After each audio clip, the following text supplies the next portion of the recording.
Hello everyone, welcome back to my channel. आज की video में हम पढ़ने वाले हैं अपना नेक्स्ट वाला टॉपिक जिसका नाम है एक्टिव प्रोसेस। तो जैसे मैंने आपको बताया कि हम पढ़ रहे थे, पिछली वीडियो में बताया, अब नहीं बताया। तो यस, हम पढ़ रहे थे movements across the plasma membrane. तो इसमें हमने क्या क्या पढ़ा था? तो पहले तो ये पॉइंट्स पढ़े थे, इसके 3-4 पॉइंट्स दिए गए हैं। उसके चौथे पॉइंट में बताया गया हमें कि पैसिव प्रोसेस और एक्टिव प्रोसेस दो प्रोसेस रहती हैं जिसके साथ हमारी जो रहती है मूवमेंट शो होती है। ठीक है, पैसिव प्रोसेस में जो टाइप्स थी हमने, जैसे डिफ्यूजन, ऑस्मोसिस, ये सभी क्लियर कर रही थी। और अब हम अपनी एक्टिव प्रोसेस की तरफ आ चुके हैं। अगर आपने वो पार्ट्स नहीं देखे तो जल्दी से जाएं, पहले वो पार्ट्स देखें मेरे चैनल पे जाके, और फिर इस पार्ट पे जंप कीजिएगा। और दिस इज़ द क्या है, इम्पोर्टेंट टॉपिक तो इतना नहीं है, बट इसमें से एमसीक्यूज बन सकते हैं। एमसीक्यूज के लिए आपको डिटेल स्टडी करना रहता है। डिटेल स्टडी करोगे तो आप एमसीक्यूज अच्छे से क्लियर कर सकते हो।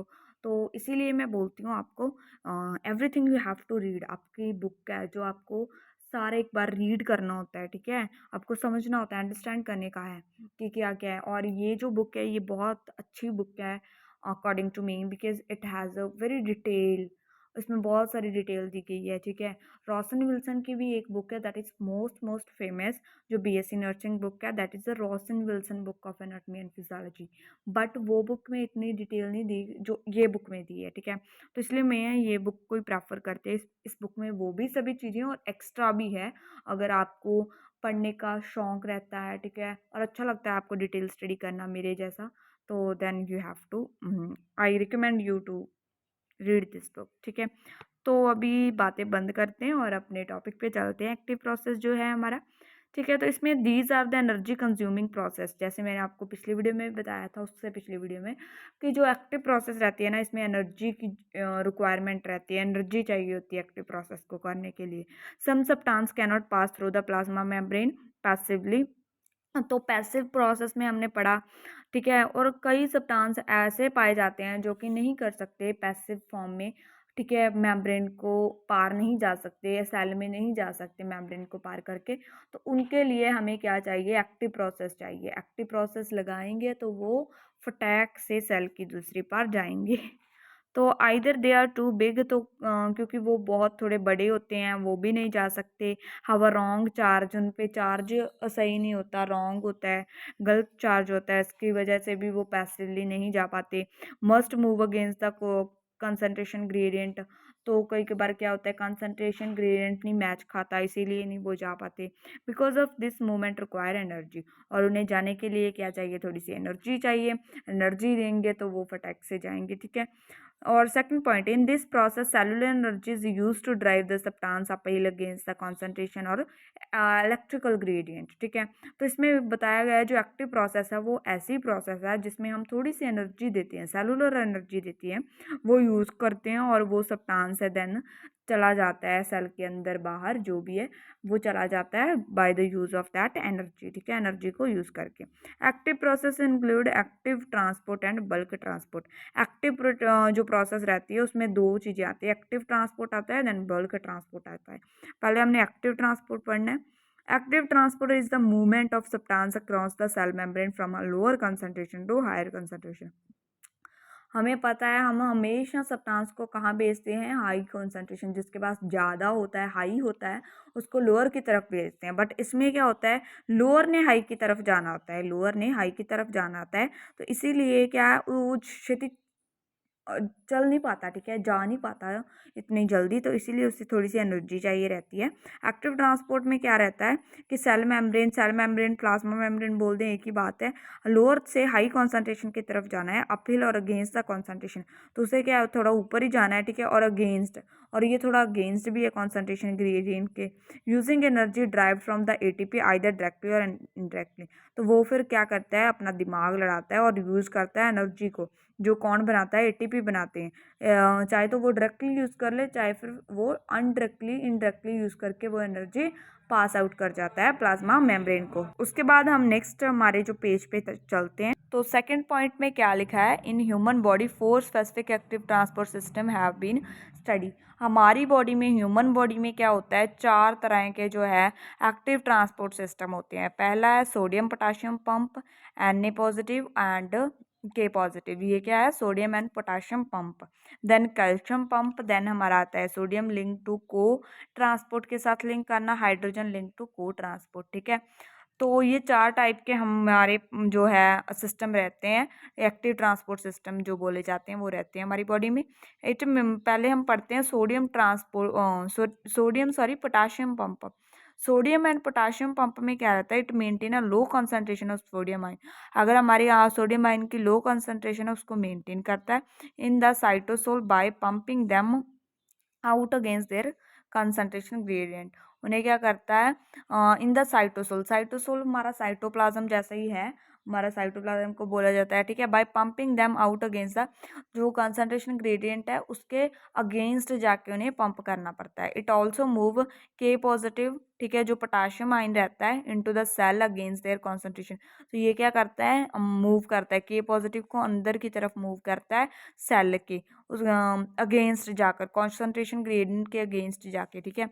Then sodium pump must work continue, ठीक है, कॉन्टिन्यूली। सोडियम पंप क्या करता है, कॉन्टिन्यूली वर्क करता है बिकॉज के positive and Na positive, potassium positive जो पोटाशियम आयन रहता है एंड हमारा सोडियम आयन स्लोली क्या करते हैं, क्रॉस करते हैं प्लाज्मा मेम्ब्रेन को थ्रू लीकेज चैनल, जो लीकेज चैनल पोर बनी होती है ना उसमें से, ठीक है। क्योंकि मैंने आपको पहले भी बता रखा है आयन है ना वो मेम्ब्रेन चैनल के थ्रू ही पास आउट करते हैं, ठीक है, सेल में, इसीलिए। Since pump is the protein that acts as an enzyme to split the needed ADP also called the, तो ये में लिखा गया है कि कैसे जो है वो होता है, ठीक है। एटीपीएस क्या है, एक इनएक्टिवेटेड एंजाइम, और ये क्या करता है, same thing, this is the repeated thing, तो I don't have to explain. Then हमारा आ जाता है calcium pump. Calcium pump is the vital in muscle contraction. Calcium pump बहुत जरूरी है मसल की कॉन्ट्रेक्शन में। वेयर इट ट्रांसपोर्ट कैल्शियम, ये कैल्शियम को ट्रांसपोर्टर, कैल्शियम जो आयंस रहते हैं ना उन्हें ट्रांसपोर्ट करते हैं फ्रॉम द कॉन्ट्रेक्टाइल मैकेनिज्म। इसके लिए उसे क्या चाहिए, कॉन्ट्रेक्टाइल मैकेनिज्म चाहिए, ठीक है। तो उसके बाद हमें ये एक डायग्राम दी गई है जिसमें पहले ये हमारा Na पॉजिटिव जो हमारा सोडियम है और ये सेल है, ठीक है, सेल अंदर ये सेल है, ये बाहर वाला येलो पोर्शन क्या है, सेल की बाहर वाला पोर्शन, और ये ब्लूइश पोर्शन क्या है, सेल का अंदर वाला पोर्शन, ठीक है। सोडियम पोटाशियम एटीपेस है यहाँ पर, सोडियम ने अंदर जाना है, एटीपी की मदद ली, एटीपी की मदद से इसने क्या किया, इस चैनल में ऐसे चला गया, ठीक है। तो उसने के पॉजिटिव ने बाहर आना है, ठीक है, बैलेंस तो मेंटेन करना ही है ना भाई, उनसे कुछ लिया है तो उसको देना तो पड़ेगा। के पॉजिटिव ने बाहर आना है, एन ने अंदर गए, के बाहर आ गए, तो ये होगी उनकी मेंटेनेंस, ठीक है। तो यहाँ पर एटीपी थोड़ी सी एनर्जी ली इन्होंने एटीपी से, यहाँ पे पहले यहाँ पे भी एटीपी, क्योंकि ऐसे चल रही है ना प्रोसेस, एटीपी से ली, यहाँ पे फिर से बाहर की तरफ ही एटीपी को फेंक दिया। ये पूरी एक्सप्लेनेशन रही इनकी, तो आप पढ़ लेना इफ़ यू आर वांट। उसके बाद हमारा आ जाता है सोडियम लिंक्ड को ट्रांसपोर्ट, ठीक है। कैल्शियम वाला भी सेम एज इट इज़ है, इसीलिए इन्होंने इसे ऐसा एक्सप्लेनिंग नहीं किया ज़्यादा। तो उसके बाद हमारा आ जाता है सोडियम लिंक्ड को transport process in which two substances, usually Na positive and another substance, move in the same direction across the plasma membrane। तो दो सब्सटेंस रहते हैं, जैसे Na पॉजिटिव हो गया, सोडियम हो गया हमारा, और कोई उसके साथ और आ जाए, अनदर सब्सटेंस आ जाता है उसके साथ, ठीक है, मूव करते हैं सेम डायरेक्शन में, सेम डायरेक्शन में मूव करेंगे, ठीक है, अक्रॉस द प्लाज्मा मेम्ब्रेन के अक्रॉस, ठीक है। It actually transport sugar and amino acid. तो एक्चुअली ये क्या करते हैं, अमाइनो एसिड रह गई, हमारी शुगर रहती है, उन्हें ज़्यादातर ट्रांसपोर्ट करते हैं, ठीक है, actively. While sodium ion are move passively, sodium ion क्या करते हैं, move passively. Hydrogen link co transport में क्या रहता है, इसमें भी हाइड्रोजन आइन जो होते हैं वो क्या करते हैं, sugar are being actively transport करते हैं शुगर को। तो दिस इज द हमारा एक्टिव ट्रांसपोर्ट। और प्रोसेस ऑफ एक्टिव ट्रांसपोर्ट हमने यहाँ पर एग्जांपल दी गई है मैकेनिज्म की। Molecule outside the cell bind with the carrier protein at the membrane boundary. Membrane ये जैसे आपका सेल रहेगा, वैसे एग्जांपल दे रही हूँ, this is not a cell, तो आपका मेम्ब्रेन के साथ यहाँ पर बाउंड कर जाएगा और इसके अंदर चला जाएगा, ये इन्होंने बताया है, ठीक है। उसके बाद क्या होता है, the molecule carrier protein complex move through the membrane. जो मेम्ब्रेन है अगर वो कॉम्प्लेक्स है तो प्रोटीन जो रहते हैं ना मेम्ब्रेन में इम्बेड, उनके दौरान आता है, assisted by the at least one enzyme और the energy available from ATP the molecule कार्य। तो वही बताया एटीपी की मदद से वो अंदर बाहर जा सकता है, जो भी है मॉलिक्यूल रिलीज हो सकता है, ठीक है, प्रोटीन से सेपरेट होकर कैरियर के साथ भी आओ वो बाइंड होके आ सकता है, ठीक है, वो सभी बातें इसने बोली हैं। उसके बाद बल्क ट्रांसपोर्ट आ जाता है, और बल्क ट्रांसपोर्ट को हम वेसिकुलर ट्रांसपोर्ट भी बोलते हैं। Large substance move across the membrane by the several type of bulk transport. Bulk transport है जो बहुत टाइप्स की पाई जाती है। फर्स्ट इज एंडोसाइटोसिस, जिसमें एंडो मीनिंग इनटू होता है, cyte meaning cell, osis meaning process होता है। These are the process which bring substance into the cell. ये एक ऐसी प्रोसेस है जो क्या करती है, अंदर लेके आती है। कोई भी बाहर भाई सब्सटेंस पड़ा है ना, जैसे ये बाहर पड़ा है, तो इसने क्या करना है, सेल के अंदर लेके आना है। एंडोसाइटोसिस प्रोसेस ने क्या करना है, उसको अंदर लेके आना है सब्सटेंस को, ठीक है। तो उसके बाद a segment of the cell membrane, इसमें जो प्लाज्मा मेम्ब्रेन का सेगमेंट रहता है वो surround the substance to taken in and form a pocket around the material, close it and draw into the cell. 3 type की एंडोसाइटोसिस होती है हमारे पास। पहली है फैगोसाइटोसिस, सेल ईटिंग बोलते हैं उसे। देन है पिनोसाइटोसिस, सेल ड्रिंकिंग बोलते हैं। उसके बाद है रिसेप्टर मीडिएटेड एंडोसाइटोसिस, ठीक है, 3 टाइप की यहाँ पर। और ये क्या करता है, इस सेकंड पॉइंट में मैंने आपको एक्सप्लेन नहीं किया, ये क्या करता है, ऐसे प्लाज्मा मेम्ब्रेन होती है, वो ऐसे क्या करती है, सराउंड कर लेती है। कोई पार्टिकल दिखा और उसे सराउंड कर लिया, अपने आप को बेंड कर लीजिए, अच्छे से उसे सराउंड करके ऐसे इनक्लोज बंद कर लेती है अपने आप में, और इसे अंदर ले आती है। ये करती है काम ये, ठीक है। उसके बाद फैगोसाइटोसिस आता है, सेल ईटिंग बोलते हैं। फैगो मीन्स टू ईट, फैगो क्या करना है, उसे ईट करना। साइटो मीन्स सेल, ठीक है। व्हेन अ बैक्टीरिया और other particle make a contact with plasma membrane of the phagocyte, projection of the plasma membrane and cytoplasm called the a pseudopod falls feet surround a large particle outside the cell and then engulf them. Once the particle is surrounded, pseudopods fuse, forming a membrane sac around the particle called phagocytic vesicle or the phagosome.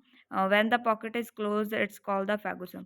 ठीक है, lysosome. तो इन्होंने क्या बोलता है, अगर भी कोई भी बैक्टीरिया आ गया, ठीक है, तो मान लीजिए कोई भी पार्टिकल आया, यहाँ पर एक पार्टिकल आया ना, जैसे आपको डायग्राम ने बताया, बैक्टीरिया समझ लो, पार्टिकल समझ लो, कोई भी आया भाई, इन्होंने क्या करा, मेम्ब्रेन के, प्लाज्मा मेम्ब्रेन के कांटेक्ट में आ गया, पास आ गया, तो कांटेक्ट में आ गया, तो उसे पता चल गया भाई कोई तो आया है। उसने क्या किया, अपने जो साइटोप्लाज्म को की मदद से उन्होंने क्या किया, सीडोपॉड्स, यहाँ पर सीडोपॉड्स का मीनिंग क्या होता है, फॉल्स फीट। उन्होंने अपनी शेप को इरेगुलर कर लेना है, अपनी जो मेंटेनेंस है उससे थोड़ा बिगाड़ लेना है, इरेगुलर करना है। इरेगुलर क्यों किया भाई, उसको ऐसे ना थोड़ा बेंड तरफ करके, वो फिर उसको ऊपर से ऐसे पूरा इनगल्फ कर लेना है। भाई बहुत चालाक है, क्या करेगी, उसे सराउंड कर लेगी अच्छे से, सराउंड करके ऐसे जैसे अमीबा नहीं करता, खा लेता है, वैसे करता है, ठीक है। इसमें वैसा होता है। Once the particle is surround, जैसे ही पार्टिकल को सराउंड किया, चलो भी खाया। और ये जो बनती है ना स्ट्रक्चर, वो वेसिकल कहलाती है, जो वेसिकल जैसी स्ट्रक्चर बनती है, ठीक है। उसके बाद आता है lysosome attach itself the phagosome and release the digestive enzymes the phagosome digest. तो ये वही बात बोली गई है, लाइसोजाइम क्या है, एक डाइजेस्टिव एंजाइम करेंगे वो रिलीज, ठीक है, उसके बाद वो डाइजेस्ट हो जाएंगे। उसके बाद WBC फैगोसाइटोसिस, जैसे फैगोसाइट्स क्या हैं, WBC, ठीक है, WBC ये प्रोसेस करते हैं, आगे जाके हम ब्लड चैप्टर में पढ़ेंगे ना, तो वो जो ये वाली प्रोसेस करते हैं WBC, क्योंकि वो फैगोसाइट्स हैं, ज़्यादातर फैगोसाइट्स जो सेल रहते हैं ना वही करते हैं। WBC सेल्स हैं बट वो फैगोसाइट सेल है ना, इसीलिए वो ये वाला ज़्यादातर शो करते हैं, ठीक है। उसके बाद पिनोसाइटोसिस आता है, सेल ड्रिंकिंग बोलते हैं इसे। पिनो मीन्स ड्रिंक करना and cyto means cell. Pino is the non specific uptake of the small droplet of the ECF।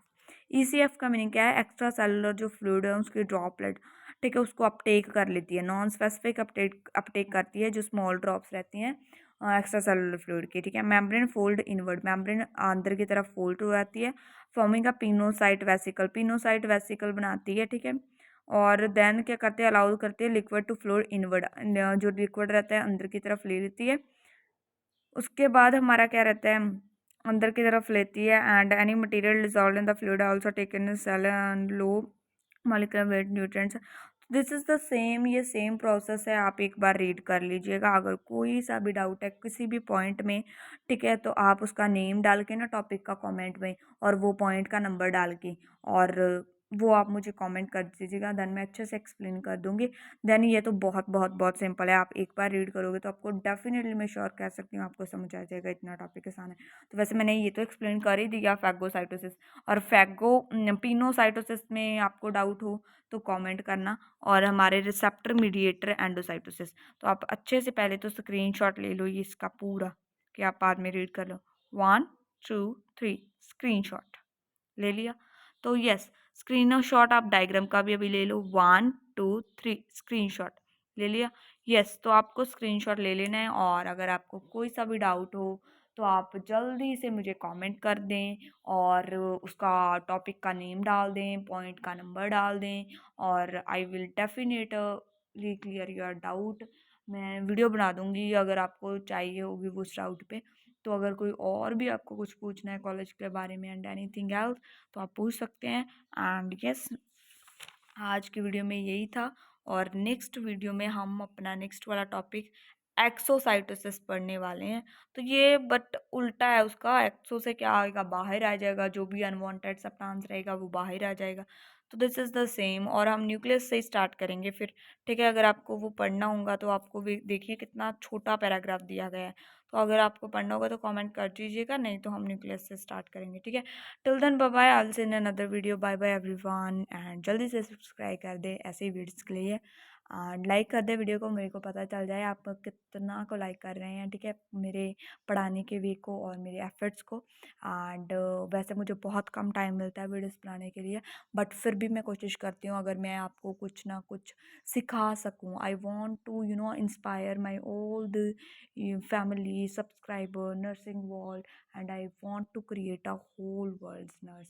So yes, video करते समाप्त, and till then bye bye everyone, keep watching.